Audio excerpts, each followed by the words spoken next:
Assalamualaikum warahmatullahi wabarakatuh.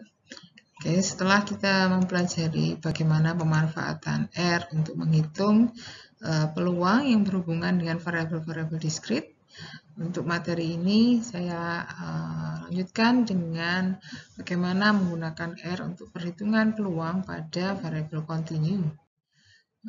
Fungsi yang digunakan sama dengan yang dipakai sebelumnya. Ada R, ada D, ya, belakangnya nama distribusi, ya, fungsinya sama. R untuk membangkitkan, D untuk menghitung fungsi. Kali ini adalah fungsi kepekatan peluang pada nilai X tertentu. Untuk P menghitung kumulatif, peluang kumulatif dari suatu sebaran, suatu distribusi pada X tertentu, atau untuk mencari kuantil yaitu nilai X yang menyebabkan peluang kumulatif, ya, paling tidak sama dengan kuantil yang kita inginkan. Mencari nilai X terkecil yang menyebabkan hubungan ini berlaku. Oke, untuk sebaran kontinu ada macam-macam, ya, di mana yang saya berikan contoh di sini hanya beberapa saja yang memang banyak digunakan. Silahkan nanti dielaborasi lagi untuk sebaran kontinu yang lain-lain. Jadi yang pertama di sini adalah fungsi untuk pemanfaatan R untuk fungsi sebaran normal dengan nilai tengah mu dan ragam sigma kuadrat. Bentuknya adalah seperti ini untuk D norm, P norm, Q norm, R norm. Jadi nama distribusinya normal disebutkan di sini. Oke, dengan argumen, ya, untuk X itu seperti sebelumnya adalah nilai X yang ingin ditentukan, kepekatan peluangnya atau kumulatifnya, kemudian parameter min dan simpangan baku. Jadi parameter ini min SD selalu muncul dimanapun karena memang dua itulah parameter dari fungsi sebaran normal. Ingat yang di sini min itu mu, sedangkan SD adalah simpangan baku akar dari ragam. Jadi ketika yang diketahui adalah ragam, jangan lupa yang dipakai di sini adalah akarnya.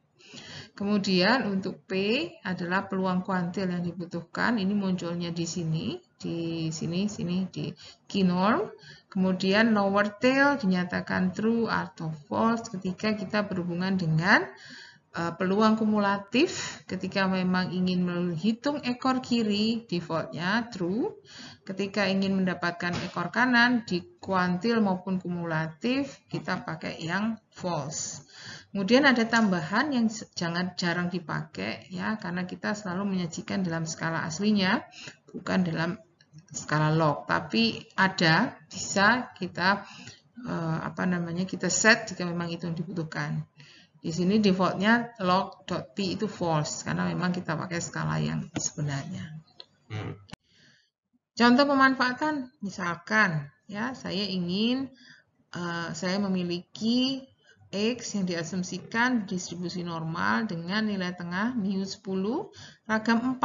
Berarti di sini simpangan baku ketika akan dipakai sebagai argumen adalah akar dari 4. Ketika ingin dihitung fungsi kepekatan peluang pada X sama dengan 10, pada X sama dengan 8, pada X sama dengan 12, maka kamu tinggal memanfaatkan fungsi D norm ini pada min 10 SD2 yang gunakan perintah log tadi itu false dengan mengganti-ganti X. Ya. Jadi X10, X8, X12. Oke. Dua nilai ini sama karena fungsi pada min sama dengan 10 itu simetri di 10. Pusat simetrinya 10. Bisa kamu lihat kalau fungsi kepekatan peluang itu tingginya kurva. Jadi di sini 10 misalkan, ya, maka tinggi kurva pada X sama dengan 10 itu sebesar ini. 0,199. Sedangkan yang 8 itu ketinggian kurva di kiri, 2 satuan di kirinya 10 dan 12 ini 2 satuan di kanannya 10. Karena sifat yang simetri, maka ketinggiannya di sini sama 0,12. Dan 0,19 lebih tinggi karena 10 adalah pusat dengan nilai fungsi yang paling tinggi dari semua X. Oke. Sekarang, bagaimana memanfaatkan perintah pnorm di R untuk menghitung peluang kumulatif ketika kita juga masih berhadapan dengan sebaran yang sama, mu 10 ragam 4, tapi kali ini ingin dihitung peluang X kurang dari sama dengan 10. Berarti di sini lower tail-nya true, karena kita ingin menghitung kurang dari ekor kiri, ya, ekor kiri sebaran. X sama dengan 10, min 10, simpangan baku 2. Jadi pada dasarnya ini yang ingin dihitung adalah pada pusat 10, saya ingin menghitung, ini 10 ya pusatnya, saya ingin menghitung peluang kurang dari di sini. Jawabannya pasti setengah, ya, karena memang 10 itu pusatnya. Ketika saya menggunakan true, berarti yang saya hitung adalah peluang kirinya angka 10, ekor kiri. Ketika saya ingin mendefinisikan yang ini, silahkan diganti perintah ini dengan false. Dan itu total akan sama dengan 1 karena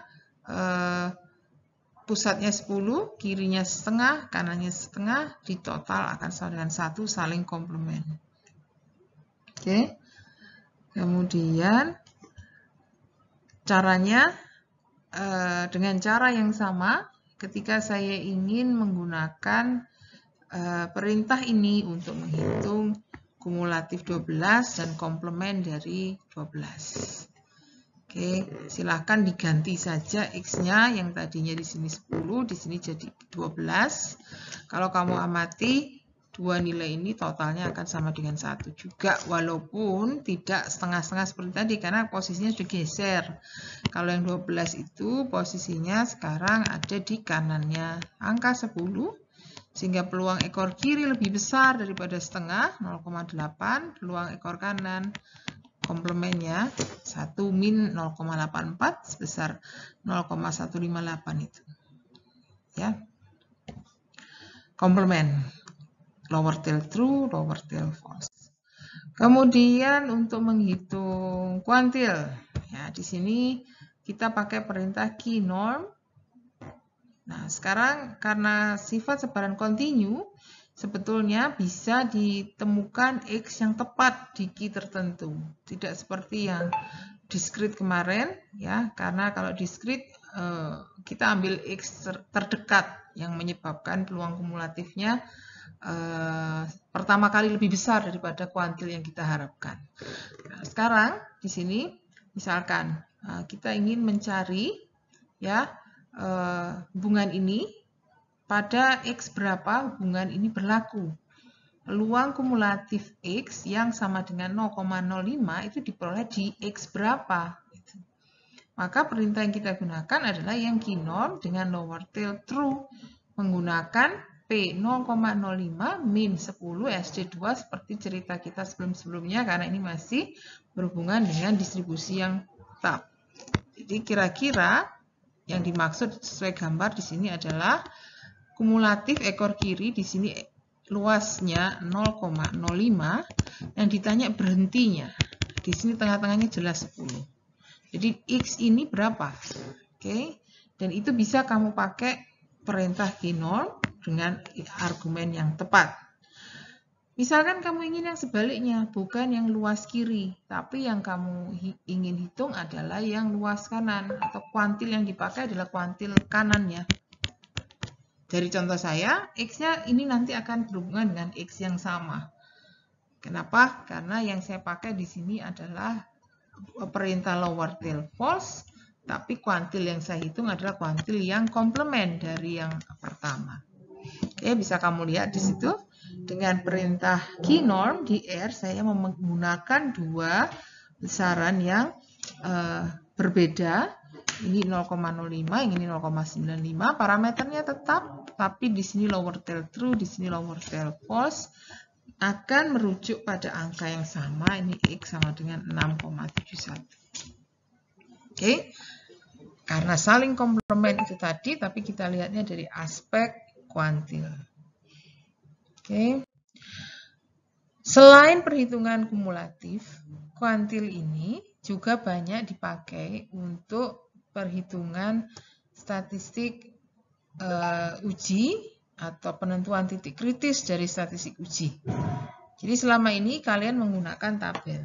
Ya, pada tabel ada angka-angka yang sudah tersedia. Jadi misalkan pernyataan ini. Ini sebenarnya adalah pernyataan pada sebaran normal baku yang tengah-tengahnya 0.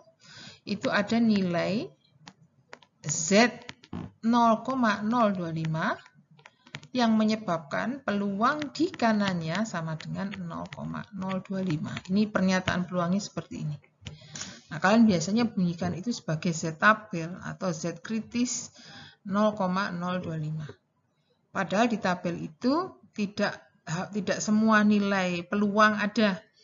Ya, hanya pada peluang tertentu. Nah, pada R kita bisa fleksibel mau pakai peluang manapun yang kita butuhkan. Bisa digunakan perintah yang tadi, komplement yang tadi, tetap pakai kuantil, key norm, tapi perintahnya ada lower tail false di sini. Ya, dengan peluang yang dibutuhkan, tapi jangan lupa karena ini normal baku, jadi minnya 0, simpangan bakunya 1. Inputkan di situ, hasilnya adalah 1,64. Ingat kalau kamu baca tabel, Z 0,025 besarnya 1,64 memang. Oke, 0,025 luas kanannya. Ketika kamu butuh nilai yang lain untuk nilai kuantilnya ini, maka tinggal merubah perintah itu, argumennya ada di situ. Sedangkan 0 dan 1-nya default karena memang normal baku. Oke. Nah, nanti misalkan ya, kita ingin menghitung nilai pi, maka konsep inilah yang kita pakai, kuantil inilah yang kita pakai. Nah, cuman ketika kamu refresh perhitungan nilai pi, ya di mata kuliah yang sudah kamu pelajari sebelum-sebelumnya, ketika perhitungan titik kritis ini terpaku pada peluang tertentu, ya untuk perhitungan nilai pi kita kita tergantung dari statistik hitung, ya statistik hitung. Kalau perhitungan ini tadi kuantil, kalau ini arahnya lebih ke kumulatif, ya peluang kumulatif atau komplemennya berdasarkan statistik uji atau nilai Z hitung atau nilai T hitung apalah ya yang sedang kita hadapi statistiknya. Misalkan ini secara teori untuk menghitung nilai pi dari uji Z dua arah, uji nilai tengah dua arah, itu perintah yang dipakai adalah perintah 2 kali peluang ekor kanan dari harga mutlak Z-nya. Jadi Z hitung itu bisa plus, bisa minus. Tapi yang kita pakai adalah peluang harga mutlaknya dan diambil ekor kanan. Karena dua arah, perhitungan p-value harus mengalihkan 2 dari peluang ekor kanan tersebut. Mengenai definisi p-value sehubungan dengan salah uji dan lain-lain, silahkan dipelajari lagi di teori peluang atau di StatMat. Kalian baca-baca lagi atau materi yang sudah pernah diajarkan di sana. Oke, jadi di sini kita mencari konsep menghitung p-value ya dengan cara peluang kumulatif tapi yang ekor kanan komplemennya. Jadi nanti tidak akan pakai lower tail true, tapi lower tail yang false. Oke, jadi perintah menghitung ekor kanan dari harga mutlak Z hitung. Ya, 01 ini default karena normal baku, lower tail false. P norm peluang kumulatif ya, hasilnya dikali 2. Z hitungnya sudah didefinisikan di depan. Oke, atau langsung kamu inputkan di sini juga silakan. Oke, jadi ingat ini perhitungan ekor kanan sehingga lower tail false. Tetap digunakan P norm karena memang menghitung peluang kumulatif. Oke, harga mutlak karena memang untuk Z hitung p-value Z hitung yang dipakai adalah yang nilai positifnya saja. Oke. Selain itu sekarang P-norm sudah, Q-norm sudah, dan terapannya diuji. Kita bisa memanfaatkan perintah R-norm, pembangkitan. Misalkan ingin dibangkitkan 20, maka di sini perintah rnorm dengan parameter argumen yang berhubungan dengan parameter sebaran tinggal disubstitusi pada n yang dibutuhkan. Di sini n-nya adalah banyaknya angka yang dibutuhkan. Ya, boleh tanpa disimpan di vektor tertentu atau kamu simpan di vektor tertentu. Di sini misalkan contoh saya vektor NO ini. Boleh, silahkan. Yang akan lebih mudah memanfaatkannya untuk keperluan lain. Jadi misalkan di sini saya mau tidak ingin menampilkan hasil bangkitannya, tapi lebih ke arah visualisasinya. Bisa, ya, tapi terlebih dulu disimpan. Akan lebih mudah menyimpan, karena ketika kita ngeran lagi itu pasti beda lagi kan angkanya. Nah, supaya sama, tetap angka yang sama yang kita gunakan, simpanlah itu ke vektor tertentu. Di sini saya simpan di vektor ini dan hasilnya ditampilkan dalam histogram. Histogram misalkan nggak mau yang sederhana seperti ini, mau dirubah warna, mau dirubah interval kelasnya, silahkan merujuk pada materi mengenai pembentukan grafik ya di materi awal-awal tentang pembentukan grafik. Oke, ini hasil dari 100 bangkitan normal 10,4 atau 10 mu-nya 10, ragamnya 4. Sekitar 10. Ya, walaupun histogramnya belum kelihatan rapi sesuai bentuk lonceng gini, itu karena kita hanya punya 100. Kalau lebih banyak dari itu akan lebih baik lagi pendekatannya. Oke, sekarang misalkan kamu ingin membuat grafik atau gambar fungsi kepekatan peluang dari sebaran normal baku ya dengan parameter 0,1 ya 0,1, maka silahkan buat x-nya dulu.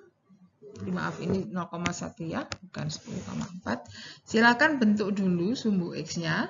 Sumbu x-nya itu nilai berapa sampai berapa, baru nanti sumbu y-nya adalah nilai kepekatan peluang di titik-titik itu. Jadi kalau di contoh-contoh yang awal tadi, saya menggunakan fungsi d norm atau p norm itu pada satu titik nilai x. Di sini saya ingin tunjukkan bahwa argumen dari d norm atau p norm ini boleh juga berupa vektor. Otomatis hasilnya juga akan vektor, ya, sesuai input per elemennya. Jadi di sini saya menggunakan input vektor z yang isinya angka minus 3 sampai 3 naik 0,1 gitu. Kenapa? Karena di sebaran normal baku itu peluang, saya gambarkan ya, nilainya sebetulnya sampai tak hingga, min tak hingga sampai plus tak hingga. Cuma nilai peluang yang masih ada, tapi itu pun sudah sangat kecil, itu bisa kamu mati. Di min 3 ini masih ada nilai, di plus 3 juga masih ada nilai fungsi walaupun sudah sangat-sangat kecil. Oke, misalkan kamu, Bu, kenapa min 3? Boleh nggak saya ganti ini dengan min 10, plus 10? Silahkan, masih bisa kok, tapi kecil sekali nanti ya. Oke, jadi di sini seolah-olah saya anggap min 3 itu yang paling, ya, yang supaya cukup digambar gitu ya, secara visual masih kelihatan. Min 3 terus naik 0,1, 0,1, 0,1 sampai 3 di batas kanan. Vektornya didefinisikan dengan perintah sequence ini. Ya. Lalu Z sebagai vektor input ini saya pakai untuk mendefinisikan nilai fungsi kepekatan peluang, nanti hasilnya juga akan berupa vektor nilai kepekatan peluang. Dengan perintah dinorm, jangan lupa ini ada parameter min, parameter simpangan baku, ada tambahan di belakang, itu kan opsional. Kita pakai cukup yang ini saja. Nanti plotnya akan dibuat dengan tipe L. Ya, perintah yang saya gunakan ada di situ. Ya, ini tadi pembuatan Z vektor untuk sumbu X. Yang ini adalah peluang, fungsi massa peluang berupa vektor juga yang nanti untuk di posisi sumbu Y-nya. Oke, hasilnya diplotkan. Plot 2, sumbu X-nya vektor Z, sumbu Y-nya vektor FZ, tipe gambarnya adalah garis. Di sini cek materi grafik ya. Ini kodenya L dengan warna merah. Ini main adalah nama atau identitas mengenai grafiknya, judul grafik. Kemudian identitas di sumbu X dan identitas di sumbu Y. Hasilnya seperti ini. Ya, ini kan asintotik. Saya berhenti di 3 dan min 3 karena untuk tujuan supaya cukup aja gambarnya. Kalau kamu butuh sebenarnya ini bisa lebih sampai ke kiri lebih jauh lagi, sampai ke kanan lebih jauh lagi. Oke, ini contoh yang lain. Tadi sebaran normal. Ini sebaran T ya. Yang default ininya sama D, P, Q, R, tapi belakangnya di sini ada T. Kalau tadi norm. T semua, jangan lupa. Kemudian di sini parameter yang dibutuhkan di sebaran T adalah derajat bebas. Jadi ini ada DF semua ada. X sama seperti tadi perannya, titik yang ingin dilihat fungsi massa peluang, fungsi kepekatan peluangnya. X yang ingin dilihat peluang kumulatifnya, di sini kuantil peluang yang ingin dicari X kumulatifnya, peluang kumulatif yang ingin dicari X-nya, kemudian N ini berapa bilangan yang ingin dibangkitkan. Cuman di sini ada parameter tambahan NCP yang adalah parameter non-centrality. Nah, ada kalanya yang dibutuhkan itu nilainya tidak berpusat di 0. Ya, tapi di kasus kita, uji-uji hipotesis selama ini yang menggunakan T itu selalu menggunakan T yang mu-nya 0, yang pusatnya di 0. Jadi di sini tidak perlu kamu sebutkan kalau kamu berhubungan dengan T yang klasik yang biasa kita pakai, karena ini selalu defaultnya jika tidak dibunyikan pasti berhubungan dengan mu sama dengan 0. Oke, lower tail true kalau memang yang dibutuhkan peluang ekor kiri. Kalau yang dibutuhkan peluang ekor kanan, ganti ini dengan false. Log P juga perannya sama seperti di normal ketika memang mau disajikan dalam log. Kalau enggak usah ditulis juga tidak apa-apa. Ya, log P itu defaultnya false karena memang dianggap skala asli dari datanya. Ini saya contohkan, misalkan ingin menghitung fungsi kepekatan peluang sebaran T ya pada titik 2,1 pada derajat bebas 9. Masukkan saja seperti ini. Ya, 2,1 ini titiknya, 9 ini derajat bebasnya. Ini ditulis ataupun tidak sebetulnya tidak masalah. Peluang ini adalah peluang kumulatif. Pakai sama dengan ataupun tidak di kasus kontinu tidak masalah. Ya, tetap caranya sama. Jadi kurang dari 2, lebih dari 2 itu nanti saling komplement. Ya, harusnya ini kalau memang saling komplement ya ini kurang dari sama dengan. Supaya semua titik tercover ya. Boleh ditambah di sini ada sama dengannya kalau memang saling komplement. Oke. Nah, saya menunjukkan pemanfaatan R untuk hitung itu. 2 ini adalah 2 angkanya. 5 ini derajat bebas yang posisinya ada di sini. Kemudian lower tail true untuk menghitung yang kiri, lower tail false untuk hitung yang kanan. Oke, dan kalau kamu amati ini pasti total sama dengan 1. Kemudian bisa juga dimanfaatkan untuk menghitung nilai T yang menyebabkan peluang ini sama dengan 0,05. Ini lebih besar, berarti ekor kanan. Ya, ekor kanan nantinya perintah yang kita pakai harus menggunakan false pada lower tail. Jadi lower tailnya false karena ini yang ditanyakan titiknya di mana peluang sudah diketahui. Kamu bisa pakai 2 versi. Versi yang lower tail false dari perintah key, ya key kuantil. Kalau 0,05 yang dipakai, maka di sini adalah pernyataan false, lower tail false, karena T itu kan mirip normal juga sebenarnya ya. Jadi yang ini, kalau yang ini yang ingin kamu pakai 0,05, berarti ekor kanan pakai kuantil yang lower tailnya salah. Ya, tapi ketika kamu ingin menggunakan lower tail sama dengan true, maka ganti 0,05 ini dengan yang 0,95. Derajat bebas tidak berubah, ini sama-sama 9. Dan setelah dicoba, kamu bisa cek, di situ merujuk kepada angka yang sama-sama 1,833. Oke, jadi perhitungan apa? Ini biasa dipakai untuk menentukan titik kritis. Ya, 1,833 itu adalah titik kritis alfa 5% pada derajat bebas 9. Ketika kamu membutuhkan nilai peluang yang lain, tinggal ganti peluangnya. Boleh pakai cara yang ini atau cara yang ini. Oke. Nah, sekarang bagaimana menggunakan perintah dir untuk menghitung nilai pi uji dua arah? Secara teori sama seperti yang di sebaran normal baku tadi. Caranya sama, kita hitung ekor kanan pada derajat bebas tertentu, pada harga mutlak dari fungsi t hitungnya, kemudian hasilnya dikalikan 2. Ini perintah pi norm yang false, ekor kanan. Ya, lower tail-nya false. Jadi karena kita pakai ekor kanan.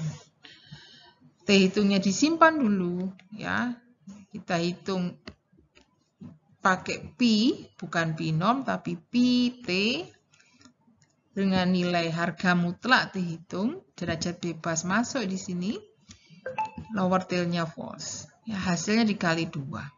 Jadi ketika saya memperoleh t hitung 3,2, pi value-nya sebesar 0,008. Uji dua arah. Oke. Sekarang untuk statistik F. Statistik F ini ada 2 parameter, yaitu parameter derajat bebas pertama dan derajat bebas kedua. df1 dan df2 selalu muncul di sini. Ya, ini perintahnya df, bf, gf, rf. Jadi f ini adalah identitas untuk fungsi sebaran f. Ya, sebaran f. Parameter sudah tadi saya sebutkan. NJP perannya sama seperti tadi di T-student, ya, non-centrality parameter. Kalau tidak dibunyikan, defaultnya 0. Ya, sesuai yang kita pakai selama ini memang yang mu sama dengan 0. Log sama ya, true atau false untuk lower tail, tergantung kita butuh yang ekor kiri atau tidak. Oke. Ini contoh pemanfaatannya, misalkan kamu ingin mengetahui berapa sih nilai fungsi pada 0,3 untuk f yang derajat bebasnya 3 dan 5. Maka yang kamu pakai adalah perintah df. 0,3 adalah ini nilainya, kemudian 3 derajat bebas pertama, 5 derajat bebas kedua. Ini tidak perlu dibunyikan juga tidak masalah. Yang ini sama seperti tadi kita pakai PF. PF yang hanya bermain di lower tail true atau lower tail false. Kalau memang mau saling komplement, ya bisa di salah satu ini ada sama dengannya sebenarnya. Cuman karena ini continue, nggak terlalu bermasalah. Jadi ketika lower tail is true, itu berarti ekor kiri yang dihitung. Yang lower tail false, itu ekor kanan yang dihitung, dua-duanya berjumlah 1. Argumen yang dipakai sama, 4,3 adalah X-nya, 11 dB yang pertama, 10 dB yang kedua. Oke, nah untuk mendapatkan statistik atau titik kritis, biasanya ini ya yang kita manfaatkan adalah kuantil. Jadi kamu diminta mencari nilai F pada derajat bebas 3 dan 5 yang menyebabkan peluang ekor kanannya 0,05. Sehingga yang dipakai adalah perintah QF. QF pada peluang ekor kanan. Berarti nanti lower tail berbunyi false. Ini ketika ekor kanan yang dipakai, yang kamu gunakan adalah kuantil 0,05. Ketika kamu tidak menginginkan lower tail false tapi lower tail true, yang dipakai di sini adalah yang komplemennya 0,95 dengan argumen derajat bebas 3 dan 5. Hasilnya sama ya, merujuk ke titik yang sama. Oke, nah sedangkan penggunaan ini untuk perhitungan nilai pi itu merujuk pada perhitungan nilai pi dari sebaran F. Masalahnya sebaran F itu tidak simetri, sehingga sewaktu kita mencari nilai pi uji dua arah, harus dicari nilai F yang paling besar antara kurang dari ekor kiri atau ekor kanannya. Ketika yang nilai peluang yang lebih besar adalah yang peluang ekor kiri, ketika peluang yang lebih kecil adalah peluang ekor kiri, maka yang dipakai yang peluang ekor kiri. Tapi kalau yang dipakai ternyata yang lebih kecil nilainya ternyata peluang ekor kanan, ya ekor kanan yang dipakai. Jadi ini gambarnya distribusi F nggak simetris. Nah, posisi statistik uji itu bisa di sini atau bisa di sini gitu ya. Nah, kalau misalkan posisi yang pertama ekor kanan peluangnya lebih kecil daripada yang ekor kiri. Maka yang dipakai untuk perhitungan nilai P adalah yang ini. Sebaliknya ketika kita berhadapan dengan statistik uji yang posisinya seperti yang satunya, yang ini. Ya. Maka peluang ekor kiri lebih kecil daripada peluang ekor kanan, sehingga diperlukan dalam perhitungan statistik uji adalah yang ekor kiri. Fungsi yang dipakai adalah fungsi minimum dari kedua ekor tadi. Oke, nah inputkan ke R dengan cara sesuai teori itu. Perintah ini dan ini adalah perintah kumulatif yang bermain di lower tail false maupun lower tail true dengan derajat bebas yang sama, db1, db2, nilai statistik hitung yang sama, di contoh kita statistik hitungnya 8,1. Cuman di situ ditanyakan mana yang lebih kecil, baru hasilnya dikali 2. Oke, jadi yang saya pakai adalah mendefinisikan dulu F hitung, derajat bebas 1 maupun derajat bebas 2. Setelah itu di sini, ya, perintah PF, peluang kumulatif distribusi F, menggunakan argumen yang sama sampai sini, tapi berbeda di pendefinisian lower tail-nya saja. Oke, hasilnya bisa ditentukan dari yang paling kecil, kemudian dikalikan 2. Chi-square juga sama, ya, dia memiliki non-centrality parameter yang secara umum mu sama dengan 0. Ya, jarang kita memakai yang tidak sama dengan 0. Perintahnya itu CHISQ ya, dengan depan sama, ada D, ada P, ada Q, ada R. Kemudian X-nya itu nilai titik, derajat bebasnya cuma 1 yang dipakai di sini. P kuantil yang dibutuhkan, untuk N ini khusus banyaknya bilangan yang mau dibangkitkan. Ya, yang pertama ini untuk menghitung nilai fungsi pada X 0,4, jadi harus tahu derajat bebas, tidak perlu disajikan dalam log. Ketika ingin dicari peluang kumulatif atau komplemennya, bisa menggunakan perintah P, CSQ, ya, dengan memainkan lower tail true atau false-nya. Hasilnya komplement, ya, jumlah sama dengan 1. Kemudian ketika ingin dicari nilai X yang menyebabkan peluang ini berlaku, ya, silakan kamu manfaatkan perintah kuantil chi-square. Boleh pakai 2 cara, yang lower tail false maupun lower tail true. Jadi hati-hati, ketika ini yang dibutuhkan, maka 0,025 ini adalah ekor kanan. Jadi ketika kalian menggunakan kuantil ini, 0,025, maka bukan ekor kanan yang kamu pakai. Makanya bunyinya di sini lower tail false. Tapi ketika kamu ingin memanfaatkan lower tail sama dengan true, angka ini diganti dengan 0,975. Karena di situ berarti peluang yang dipakai adalah yang ekor kiri. Ya, jadi di gambar ini 0,025 yang ekor kanan, yang 0,975 yang ekor kiri, dan berujuk pada X sama dengan 21,92 itu tadi. Ya, sedangkan untuk perhitungan nilai P sama seperti F, karena posisi nilai chi-square di sini sangat tergantung, ya, sangat menentukan, bisa yang sebelah sini atau yang sebelah sini. Kalau yang di ujung kanan, berarti nanti peluang ekor kanannya lebih kecil. Ya, yang minimum adalah yang ini, ekor kanan, sehingga yang dipakai untuk perhitungan nilai P yang ekor kanan kali 2. Tapi kalau X-nya atau chi-square-nya bernilai, statistik hitungnya bernilai di sini, maka peluang ekor kiri akan lebih kecil daripada peluang yang kanan. Sehingga yang dikalikan 2 adalah yang ekor kiri. Kalau yang kamu pakai yang ekor kanan, nanti hasilnya bisa lebih dari 1 itu nilai pi-nya. Tidak bisa, tidak masuk akal. Oke. Jadi di sini komparasi 2 peluang ekor, ya, yang mana yang lebih kecil itu yang dipakai dikalikan 2. Ini kelebihan 1 2-nya, ya, 2 kali. Oke. Nah, dari contoh saya ini ketika statistik hitungnya 11,2, maka perhitungan nilai ini, nilai pi-nya adalah 2 kali dan hasilnya 0,5. Oke, silakan jika ada yang mau ditanyakan, kita nanti sampaikan, kita bahas di sesi diskusi. Ya, semoga materi penjelasan saya ini bisa kalian pahami. Ya, saya tutup. Assalamualaikum warahmatullahi wabarakatuh.